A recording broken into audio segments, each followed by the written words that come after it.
Ika nga ng Kanta France ay magtanim ay di biro. Pero para sa ilang magsasaka sa Lanao del Norte, hindi rin biro ang pagmamanage ng kumpanya. Maliban kasi sa pagsasaka, nagtayo rin sila ng sariling call center, ha? Aba, alamin natin yan sa pag-aksyon ni Bimbo Santos.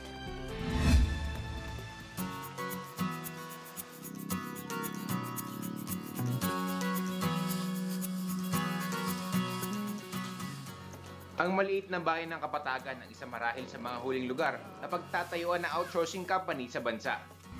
Ngayon ay eksaktong 10:20 PM dito sa Kapatagan, Lanao del Norte. Pero maniniwala ba kayo na itong gusali sa aking likuran ay isang small-scale BPO na sa ganitong oras ay mga manggagawa? Tara, akyat tayo sa taas at para masilip natin kung anong meron sa loob.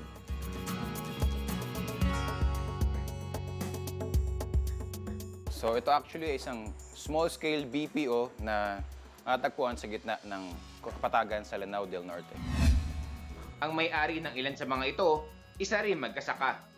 Yung kabataan ko po, yung kinabubuhay namin is farming po. Natuto akong magsaka, magdaro, magtanim, tapos magbantay ng bibe, magpalaki ng baboy.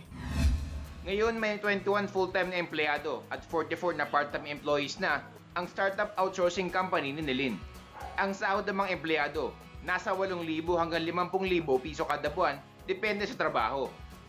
Sa tulong daw ng online outsourcing, nabayaran na niya ang farming loans sa magulang at guminhawa kahit papaano ang kanilang buhay.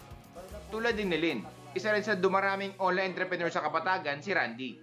Itong piggery na to, bali, naitayo to mga in 2 years na ata, in 2014. Bali, 100% na nagastos ko dito galing talaga sa online job. Naging posible raw ito dahil sa suporta ng lokal na pamahalaan sa online freelancing na sinusulong Department of Science and Technology ICT Office. When ICT came in, although sa amin dito, small scale lang muna, no? Kasi nasa probinsya kami, it greatly contributed to our economy. Kasi, for example, the online jobs, instead of their parents asking loan from businessmen, sila na mismo yung nag-finance ng mga rice land nila. The purpose of this one is to let the rural communities prevent rural-to-urban migration and brain drain as well. Umaaksyon, Bimbo Santos, News 5. Be sure to come back. Use 5 everywhere. Copyright 2016.